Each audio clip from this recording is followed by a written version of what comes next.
అందరికీ నమస్కారం. ఈరోజు వీడియోలో అయితే మనం తెలుసుకోబోతున్నాం ఐసెన్హవర్ మ్యాట్రిక్స్. మీ టైంని ఎలా బెటర్ చేసుకోవాలో తెలుసుకుందాం. ఇక్కడ ఒక సింపుల్ అండ్ సూపర్ టెక్నిక్ ఉంది, అదే ఐసెన్హవర్ matrix.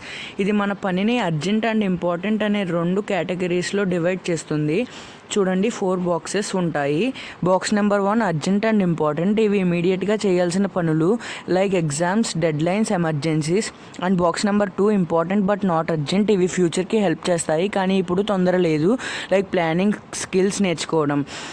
Box number 3 urgent but not important, ఇవి తొందరగా కనిపిస్తాయి కానీ చాలా ముఖ్యమైనవి కావు, phone calls, interruptions. Box number 4 not urgent and not important, ఇవి టైం వేస్ట్ చేస్తాయి like social media, unnecessary activities. ఇప్పుడు ఈ మ్యాట్రిక్స్ని యూజ్ చేసి ముందు బాక్స్ 1లో ఉన్న పనులు ముందు చేయండి, తర్వాత బాక్స్ 2లో ఉన్న పనులుకి ప్లాన్ చేయండి, తర్వాత బాక్స్ నెంబర్ 3 పని వేరే వాళ్ళకి అప్పచెప్పండి. ఎలా అంటే డెలిగేట్ చేయండి. మన ఛానల్ నచ్చినట్టయితే షేర్ చేయండి, లైక్ చేయండి, సబ్స్క్రైబ్ చేయండి. మరిన్ని వీడియోస్ కోసం స్టే కనెక్టెడ్. Bye bye.